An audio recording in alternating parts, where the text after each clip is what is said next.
Good morning, my loves. Happy Thursday. Beautiful Thursday here at the lake. You can see the sun is shining.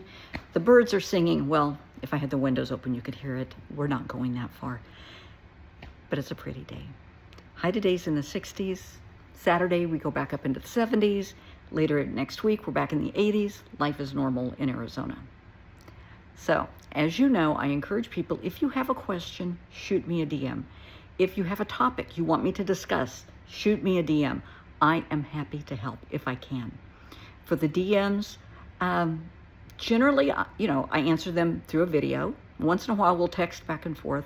Once in a great while, if it's something just really serious, we'll have a phone conversation. And I've done that several times. And it's free.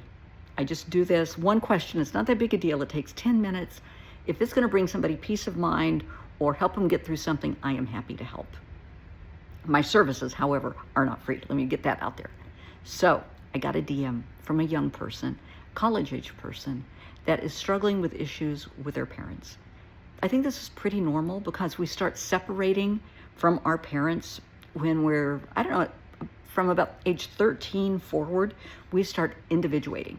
We're separating ourselves. I am not my mother's child. I am my own person. I am not my dad. I'm me. And as you get older, that carries forward. And, I don't know, it's been quite a while.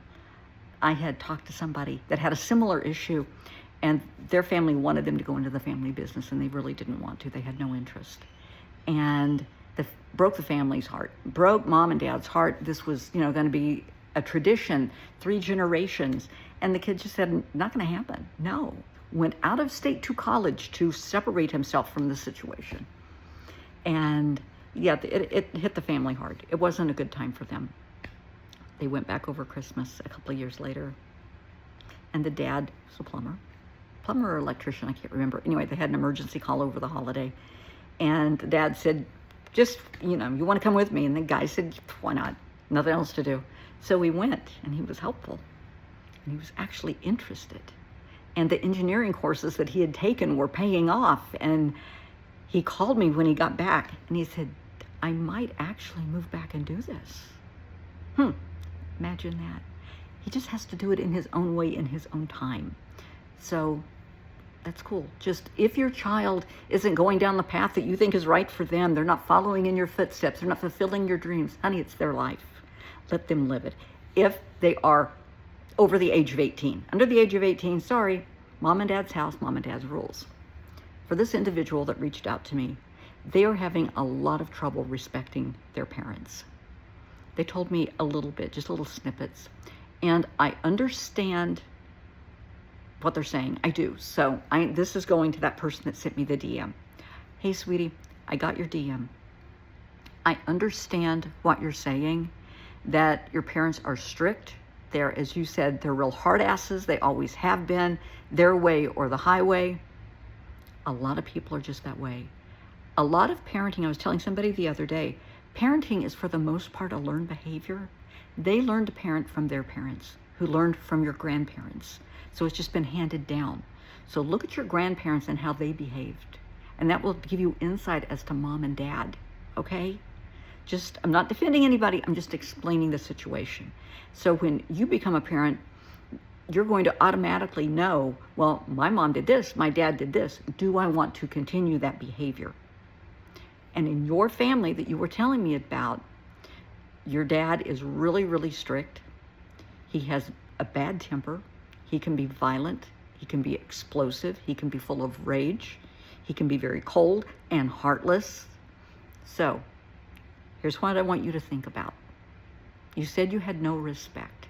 I appreciate that. However, you also said he worked 2 jobs. He's always worked 2 jobs. So to respect somebody means you admire qualities or achievements, attributes of their life. You may not think they're the greatest person on the planet. They're not the greatest thing next to sliced bread, but they do have qualities that you can admire, okay? In with your dad, he's obviously a hard worker. He works 2 jobs to support a family. That is a very admirable quality. That shows a very strong work ethic, which I'm sure you've inherited. You've seen that. Maybe you don't want to push yourself that hard, but he has a strong work ethic. He takes family seriously. He wants the best for his family. Those are admirable qualities.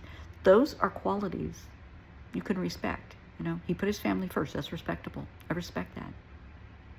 I admire that aspect of him, that facet of him. I'm not saying he's the greatest guy. He may be a real SOB, but there are things about him that you can admire and respect, okay? So it's not like you have lost total respect for him, because he does have attributes. He does have some good points, okay? I know from what you said, he tried to instill fear, because a lot of people get very confused. Fear, intimidation equal respect, and it has nothing to do. Fear and intimidation are just that, fear and intimidation. It has nothing to do with respect. Who, you know, admirable qualities is scaring the hell out of somebody, beating a child? No, those are not admirable qualities. Not at all. Having, how can I put it? Strong moral fiber in the family, foundations, rules, admirable qualities, as long as they don't get too crazy. But there are things about your dad that you can respect. So I want you to think about that, okay? I'm sure in his own way, because you mentioned that, he does want the best for you, and he does. And as a parent and a grandparent, you want what's the very best for your kid. And from the time, for females, from the time you find out you're pregnant, you start planning that kid's life. Then they're born. Then the plans go a little further. For a lot of families, after the baby's born, they all already have them signed up for a preschool at the appropriate age. They're saving for that college fund at a certain college. Kid's going to be a doctor, just like mom or dad. They're going into the military service, just like their grandfather or whatever. They already have the life planned out. They just get caught up in the momentum, and they want the best for their child. That can be an admirable quality, as long as it's not too crazy, because I knew a family that carried that too far. They demanded where their child was going to go. Kid was in college. They said, this is what you're going into. The child had no interest. Well, I don't care, but it pays good, and this is what you're going to do, and we're paying for your college, so this is the plan.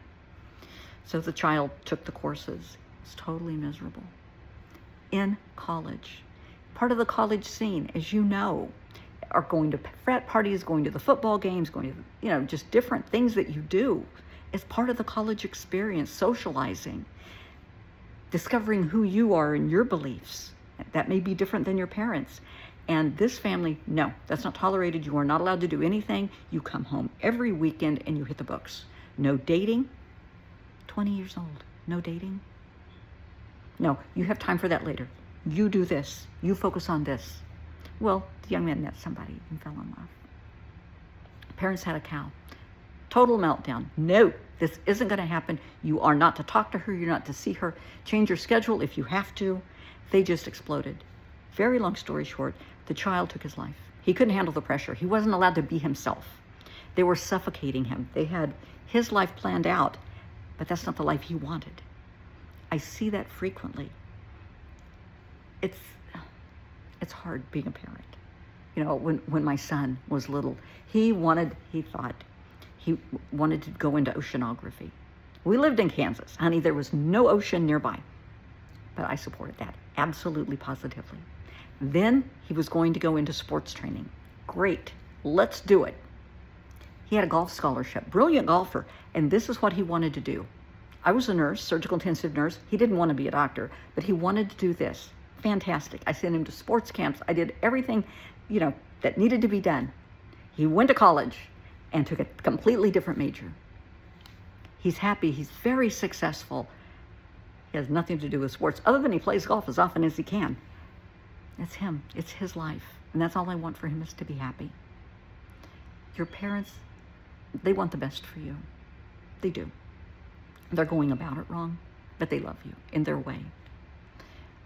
I think your not being at home is a very wise thing. I think that was a very bright move on your part. I don't want you to shut them out of your life. Even if that's just text messages. I'm not real fond of text messages. FaceTime, because you need that connection. FaceTime them once a week, even if it's just 10 minutes. 10 minutes on Sunday night. Whatever. Just a FaceTime call. That's enough to start. Let them notice. Let them see how well you're doing. That you are making wonderful grades. That you're happy. You have friends. You're doing well. You're pursuing your interests. Show them that all of their hard work is paying off. You are happy. You are successful in school. That shouldn't disappoint them, because they have a happy, healthy child that is excelling in school. But find attributes to both your parents. I know you said your mom was very religious. That's good. That's good. People should be very grounded in their faith. And with my clients, one thing that I do ask one of the first times that we speak is, do you wish for me to incorporate your belief system into the therapy? Because that helps keep people grounded. I do what I can to respect everyone's beliefs. I accept people for who they are. And that's what I want you to do. I want you to accept your parents for who they are as they are. They are human. They're not Superman and Superwoman. They're mom and dad. They're people. They make mistakes. They may not admit it. They know it. They do. But find the attributes, find the admirable qualities, and respect that. And you can tell him, Dad, I respect that you have a strong work ethic, that you're a hard worker and you did everything you could working 2 jobs to support us. I respect that. And that will mean a lot to him, instead of saying, I don't respect you. Find the qualities that you do respect and voice that. Let them know. Okay? Don't shut the door. Just see people for who they are as they are, and accept them for who they are as they are, just like you want them to accept you for who you are as you are. But find the qualities to respect, to admire. You may not admire the whole package, but there might be a couple of things that are pretty good in the box.